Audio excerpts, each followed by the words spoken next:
Welcome to the Litigation Psychology Podcast, brought to you by Courtroom Sciences. Dr. Steve Wood here with my colleague, Linda Khzam. Linda, good to see you. Glad to see you back on the podcast. Good morning. Thanks for having me back.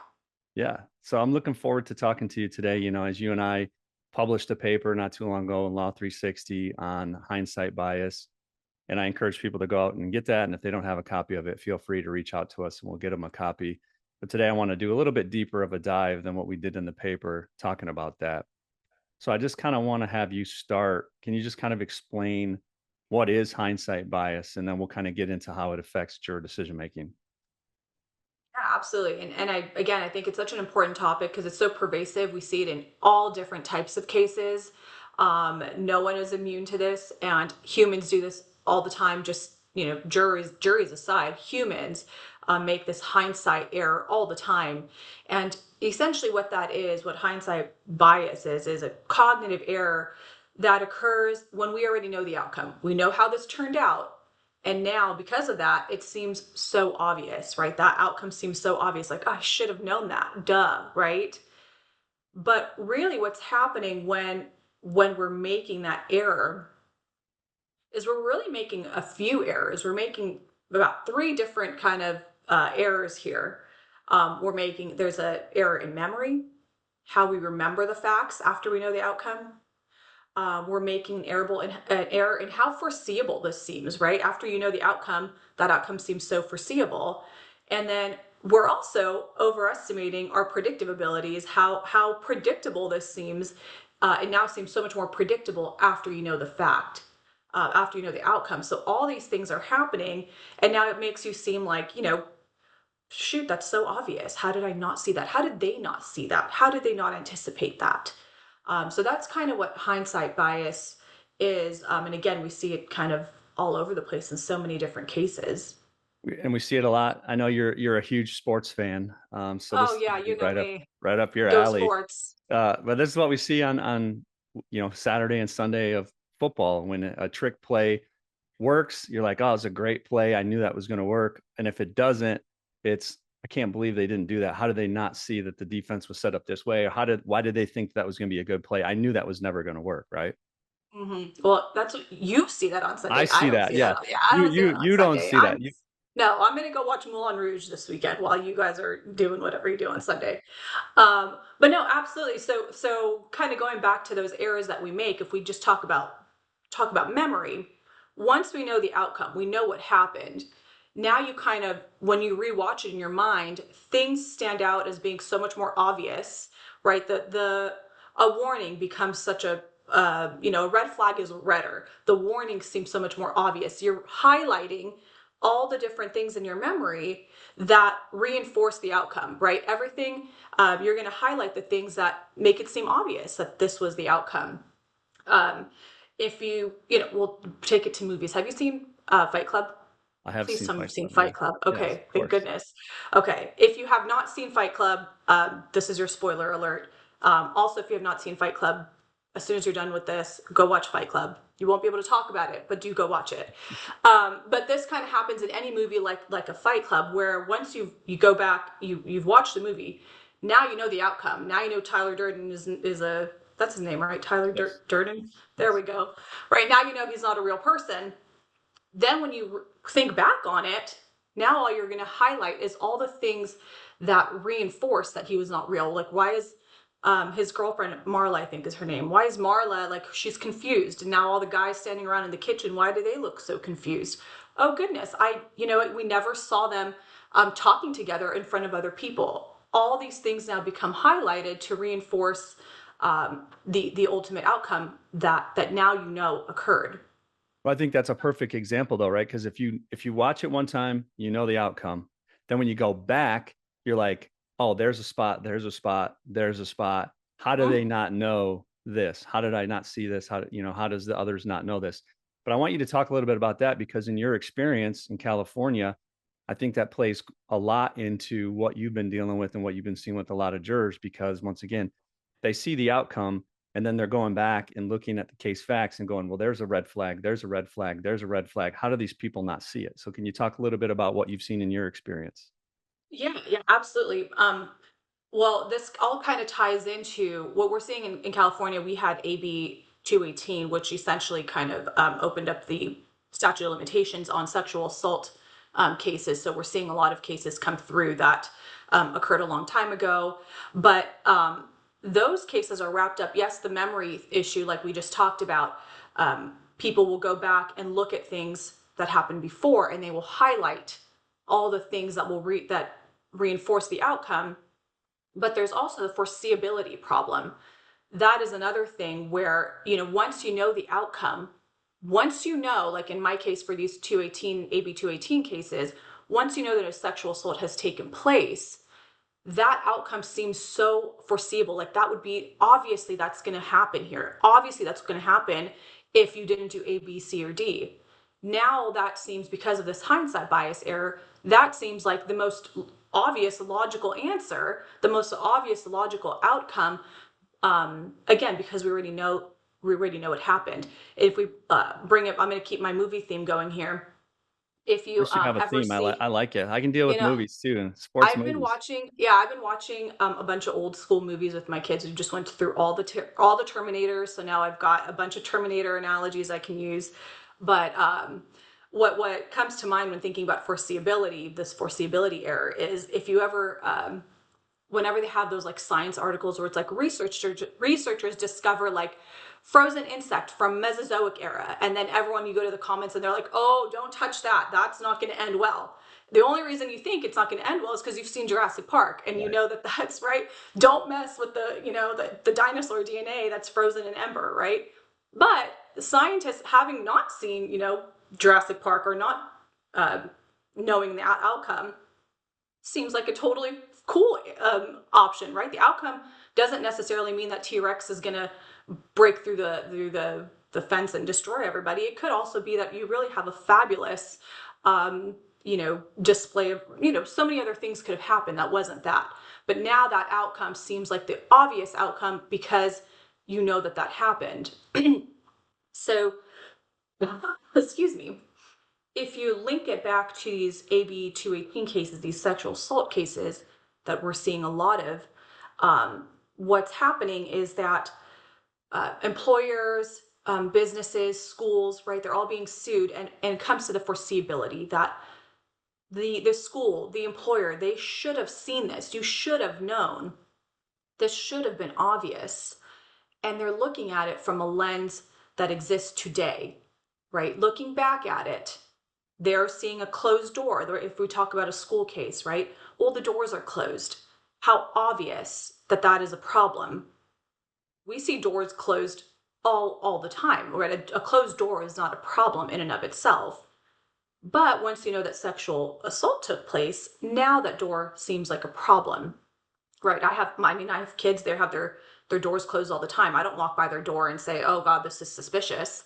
If I now walk in and my daughter has painted neon orange all across her wall, now it's like, oh my gosh, she had the door closed because she was doing something bad. But a door closed in and of itself is not something that a person would be alarmed with. So that's one part of it there. The AB 218 cases are also, there's like an extra layer there with this hindsight error. They're doing the error with memory, they're doing the error with the foreseeability. But now with those cases, a lot of these are coming out, they're cases that occurred in the 80s, they occurred in the 90s, where things that we know today, they didn't know them then, right? They're looking at these cases from a 2025 lens, but that occurred in 1980, 1990, right? Where it's like, now we know about grooming. Now everybody talks about what sexual assault looks like. Now everyone talks about what we should be aware of.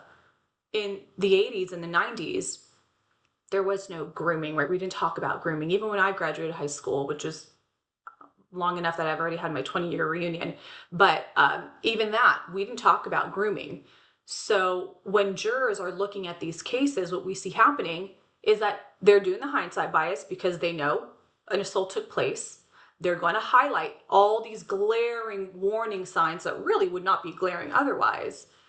But also they're putting their knowledge of grooming, their knowledge of sexual abuse onto what a principal or a teacher would have known in 1980. It's kind of like if you think about like a medical case, a doctor, here, look at this MRI in the 1980s. MRI, this patient's got all these weird symptoms. If a doctor today looked at it, they might easily recognize, oh, that's MS. Obviously, that's MS. But a doctor in the 1970s could not possibly diagnose MS because no one talked about MS. No one knew about MS. But that's kind of what we see happening is how do they not know that this is grooming behavior? Well, number one, it wasn't that obvious in real time. And number two, no one knew about this. No one talked about that kind of stuff.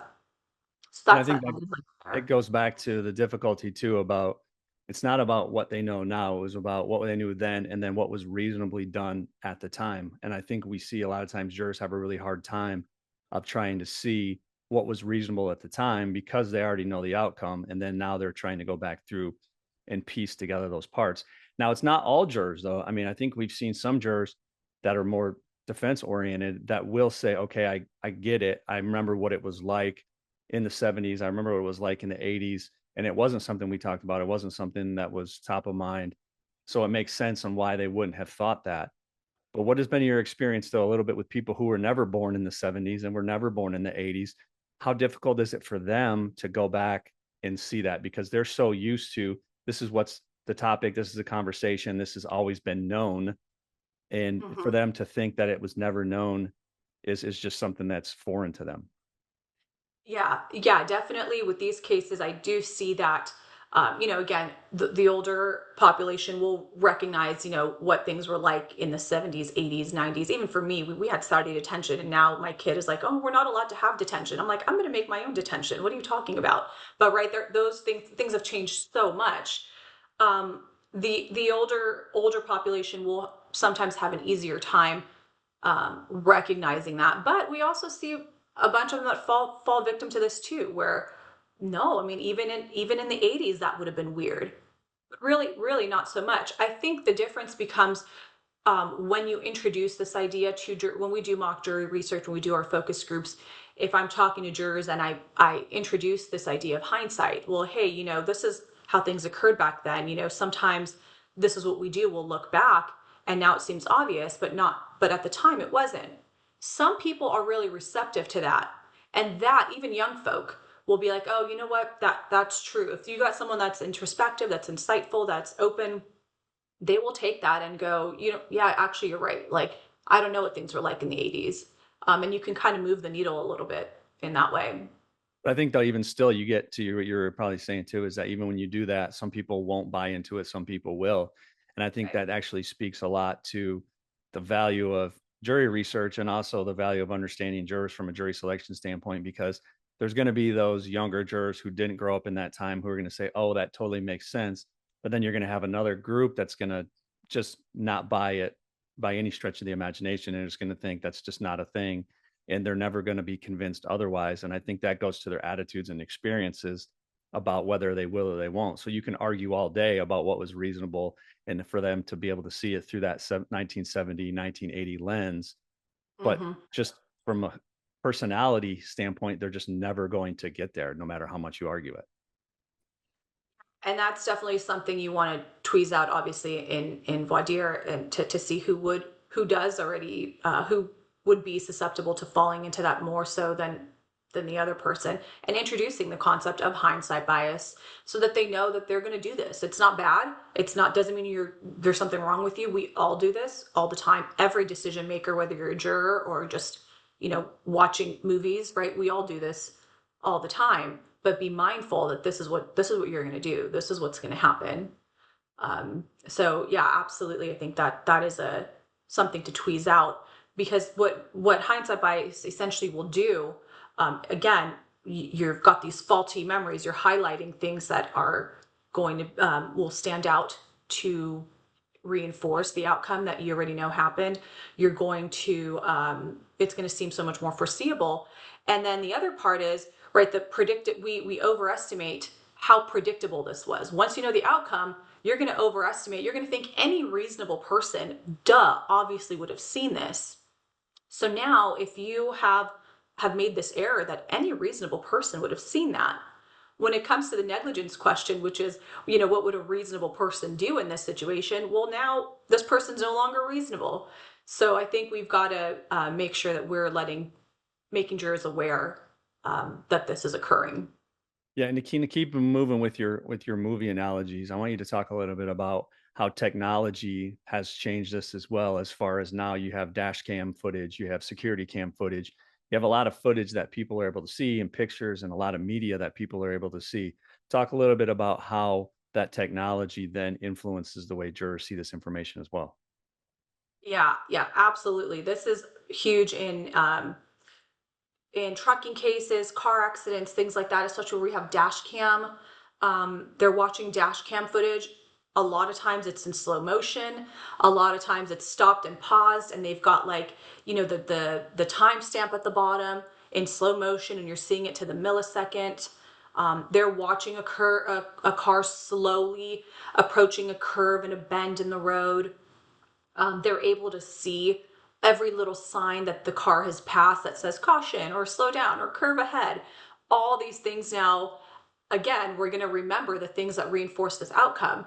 So now the bend in the curb becomes so obvious, right? The little sign a mile back, that seems so obvious. How did they not see that? They were warned with that sign a mile back. When really, if you're driving, I mean, realistically, if you put yourself in that person's shoes, I see a million different road signs. I pay attention to some of them. I'm not seeing every single one of them. I'm also not anticipating that I'm going to crash, so I better take heed of that sign. Like, we're not doing that, memorializing every single thing with hindsight bias. With the benefit of hindsight bias. So, but jurors are not getting the opportunity to see this in real time. They're seeing it broken down, rewound, slowed down, time stamped. Same thing with police shootings, right? They're seeing the body worn. They're getting the advantage of seeing it, knowing what happened, but they're not there in person. They're not feeling what the officer's feeling. They're not seeing things, with the lens that the officer saw it at. They're seeing things from down here. Same thing with dash cams. The dash cam is not always what the driver saw, but that's what they're seeing. So they're getting an advantage in knowing the outcome and getting it piecemealed in different ways to reinforce what ended up happening. Yeah, and I just in a recent one I can think of, I had it happen where we were watching dash cam footage where a vehicle made a left-hand turn and essentially car came out of nowhere and hit the vehicle that was making the left-hand turn. And we went through the video a couple times, and jurors were watching it. Then we went back, and I even asked, okay, where do you see this vehicle first appear? Like, where is it? And some people would Mhm. say, I can't see it there. And then other people were like, I can clearly see it right there. Right there is where I would have seen it. And there was this difference between the jurors on where they could even see it. So when you break it down, like you talked about, frame by frame, is it makes it that much more obvious. So for some of these jurors, it was like, I see him right there and he's 300 yards back. How did the driver of this vehicle not see this individual? And then other people, like I said, would have different perspectives. And what I found interesting was those people who could see, said they saw them 300 yards back, were the ones that were more apt to side with the plaintiff. Why? Because they thought it was that much more obvious and they could see it. But it goes to your point, though, too, is when that driver was making his decision, he didn't have the luxury of slow motion. He didn't have the luxury of being able to sit there and watch it frame by frame by frame like the jurors had. And I think jurors have a hard time of putting themselves in the position of that driver to say, Mhm. what did I know? What was reasonable at the time? And it surprised me. To them, they're going to say, there's no way it surprised you because me, I can look at the video and see that it was completely obvious. Yeah. And they're also like, if it's, you're saying that case, they also are looking Right. for for the car. They're looking for the guy. They're already on the scout looking for him. That's not how things work in real life, but that becomes super difficult to see when I already know how this turned out and I've got a video in slow motion that shows me everything. So Yeah, and I want to talk a little bit about and how kind of counterfactuals a little bit bleed over into hindsight bias. So counterfactuals, if your hindsight bias was the I knew it all along, your counterfactuals are more of the what if or the coulda, woulda, shoulda type ideas. And you have kind of these counterfactuals that say if only this would have happened, the outcome would have been better, or the idea of at least the outcome wasn't worse than what happened. What we typically see is the other opposite view of if you'd only had done something different, this accident could have been avoided. And I think we think about, to kind of put it into perspective, they've done some research on, Olympic athletes, and the Olympic athlete who gets the bronze medal is actually less upset than the person who gets the silver medal.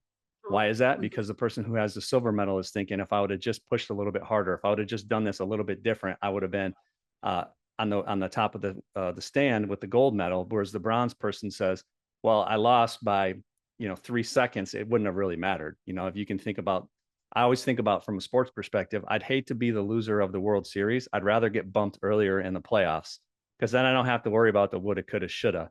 Yeah, Of so if I'd close, have all the just did little, this, yeah, it's so close yeah, yet so far away.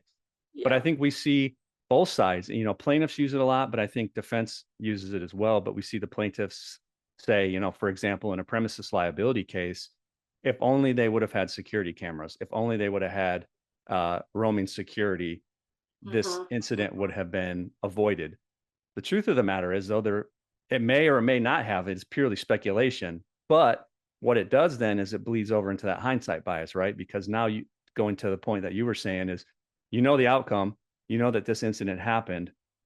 So then you can go back and say, you're right, that could have actually prevented it, even though there's no Hmm. truth to it. But then it bleeds over into the hindsight bias. So I want you to, I mean, what has been your experience with that? Have you seen that where, whether it's plaintiff or defense, more on the plaintiff side that I've seen it, where they've done these, if only this would have happened, uh, it could have all been avoided. But the truth of the matter is, it may or may not have happened if that would have been changed. Yeah, absolutely. And again, I see it more like you said on the flip side where it's like, well, this wouldn't have happened if blah, blah, blah. If he would have slowed down, this wouldn't have happened.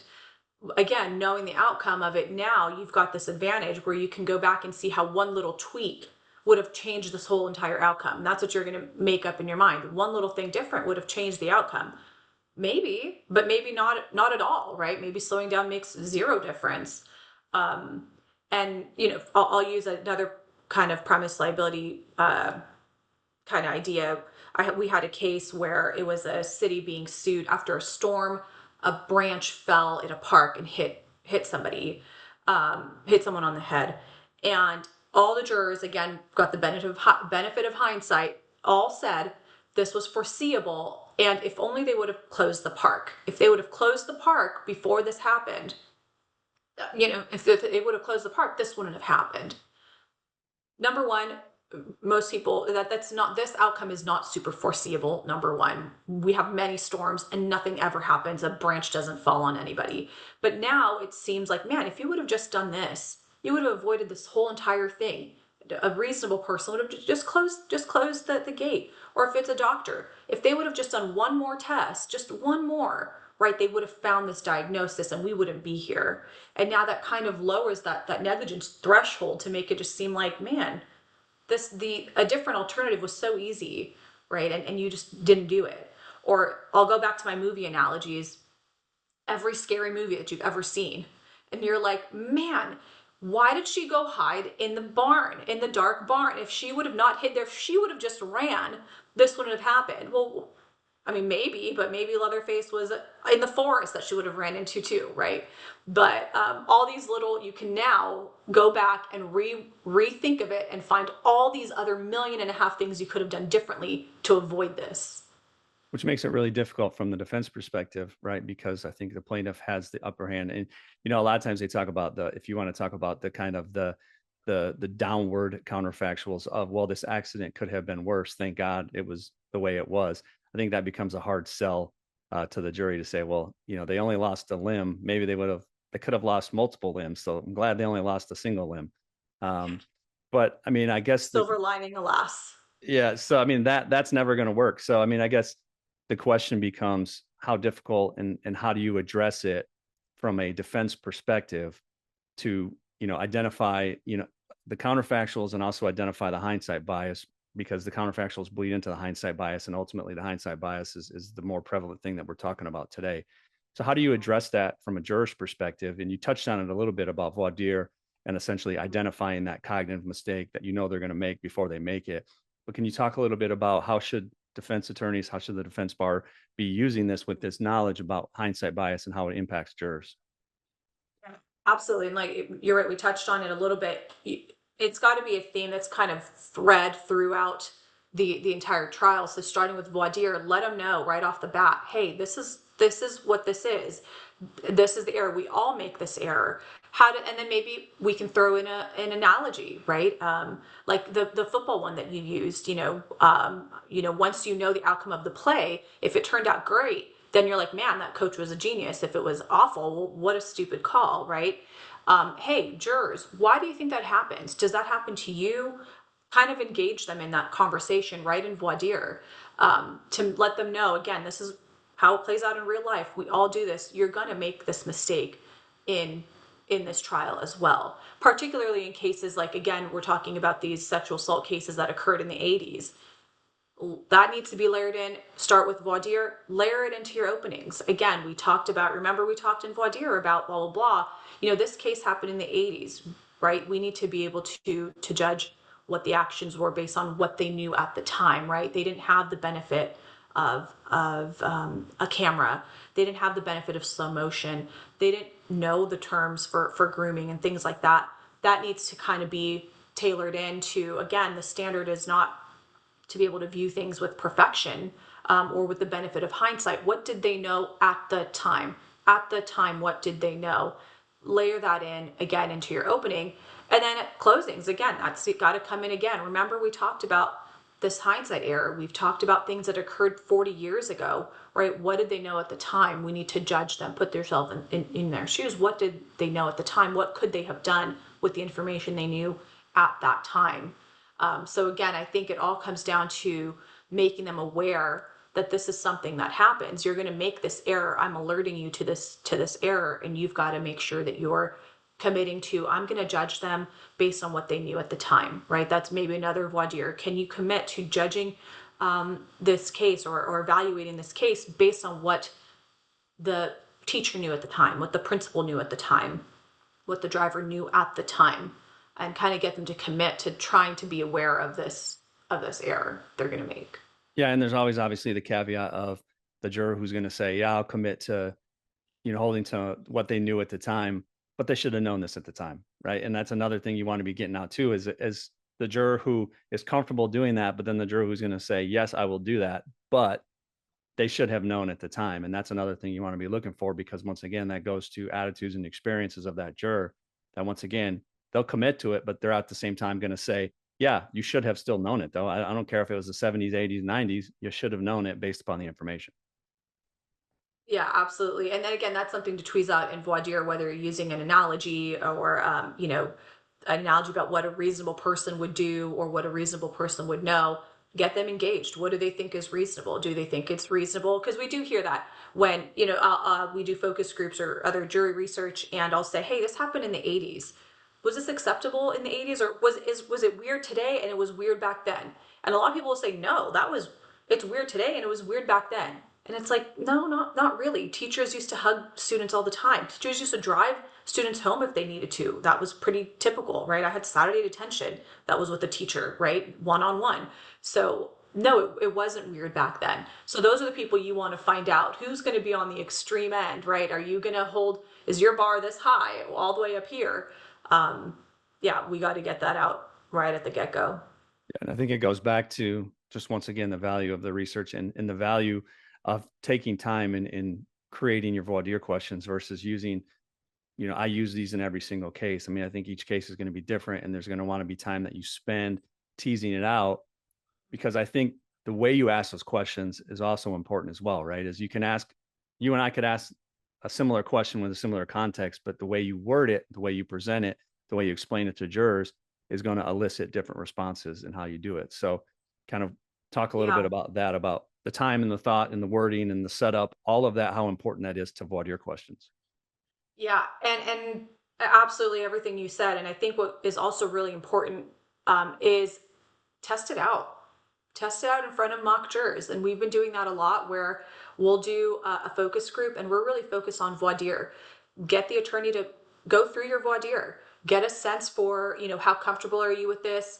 talk about that hindsight bias. Are you getting the jurors engaged, and is it landing? So we'll do focus groups where the main goal is to have the attorney run through voir dire. A lot of attorneys don't get too many, we're not doing voir dire every day. So get that practice on voir dire, but also, is this landing? So once they kind of run through voir dire, we can now talk to the jury and say, hey, did it make sense when we were talking about hindsight bias? How important was that when you ended up making your final verdict? Right, we'll run through the case. Hey, remember when the attorney talked to you about hindsight bias? Did you remember that when you were making your verdict determinations? Was that important? And see what they think. Maybe they think it's stupid that you bring it up and it has no bearing here, right? We want to know that if that's going to not land, or if it's going to get people aggravated because, gosh, how stupid, this is so obvious no matter what the time frame was. Let's get that out. And then again, fine tune it to make sure you're able to capture what it is you need to capture in voir dire. I think that's the other thing too about fine tuning, because you and I have written questions and stuff too, and then we talk with the attorneys, and Mm-hmm. then it takes iterations of like, well, let's Mm-hmm. tweak it here, let's tweak it there, and what makes sense in our mind may not make sense in the juror's mind. So then you got to elicit that feedback from the jurors. Like, I wasn't quite sure what you were trying to ask me there, because you get those questions that sometimes Mm-hmm. get asked, and then you get the blank stare, and it's like, all right, did anybody Mm-hmm. understand what I'm talking about? Well, that's the opportunity for them to be like, no, I have no clue. It's like, well, here's the concept, here's what I'm trying to get at. What makes more sense that way? So, it could always sound great on the side of either us or the attorney. Ultimately, if the jurors don't understand what you're asking, then it's kind of like that whole garbage in, garbage out. It might be a great question in theory, but if it doesn't elicit the responses, then it's not a good question. Yeah. The one that comes to mind, and this is not on hindsight bias, I'm going on a tangent now, but this comes up a lot when we do the voir dire focus groups, is when we try to get jurors to understand what counter anchoring is, or what anchoring is. And the attorney will go through, I'm going to offer you a number, blah, blah, blah. And then jurors always say, oh, well, if you're offering that number as settlement, then that means you did something wrong. And you're like, no, no, no, I was trying to say, that's not what I was trying to say. We're not admitting guilt. This is not a settlement. What I'm trying to say is I'm giving you a different perspective. But a lot of times it doesn't land. So it's like, okay, they now thought you were offering money. That's terrible. So let's rephrase that, and let's try it again, right? Let's try it this way. That clearly didn't land. So yeah, absolutely. It's fine tune, test the case with your jurors. What do they think? And sometimes it's blatantly asking, how can I, okay, this is a case from the 80s. How can I tell you, juror number 4, about this where it would make sense to you? How can I rephrase this so this is what I'm trying to say to you, group of 10 or however many jurors we have. This is what I'm trying to get across. What is the best way to phrase this so you understand whatever it is I'm trying to say? Yeah, no, I think that's perfect. So I'll give you the last word to wrap up here on hindsight bias. Big issue that we see with jurors. You need to normalize it, and you also need to be cognitively aware of it. But to kind of put a bow on this for us, in the final word, as far as what attorneys should be looking for as it relates to hindsight bias, how it impacts the verdicts, and then how to address it going forward. Yeah, and again, the issue with this is, particularly in cases of where negligence, it's, what would a reasonable person do when a person is looking at everything in hindsight bias?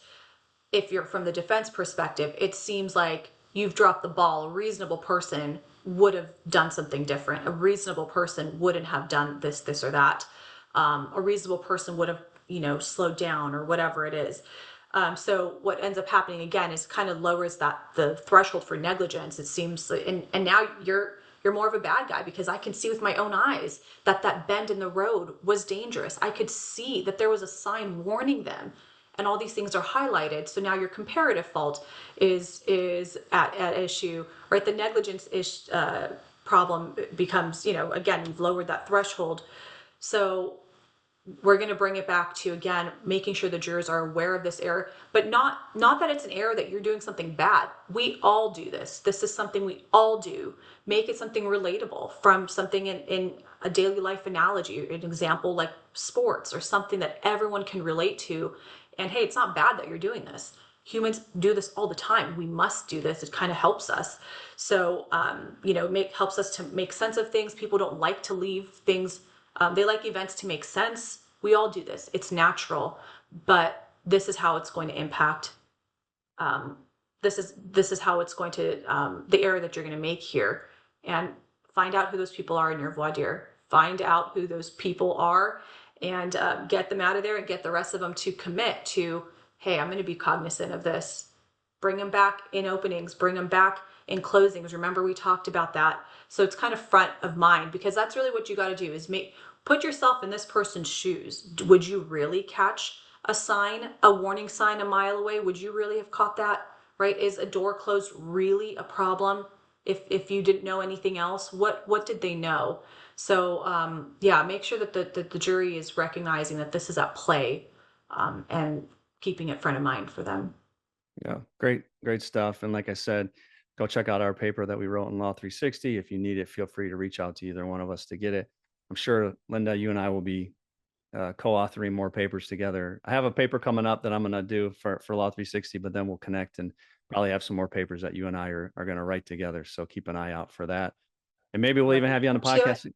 podcast, have you on the podcast again, right? We're going to maybe make you a staple on the podcast. Looking forward to it. Looking forward to it. All right. All right. Thanks, Thanks to Steve. Linda. Thanks to everyone else who joined and listeners. Appreciate it. Feel free to go to courtroomsciences.com. All the podcasts, blogs, all of that's up there. Like, subscribe on YouTube. Reach out to us if you need anything. swood@courtroomsciences.com. L Khzam.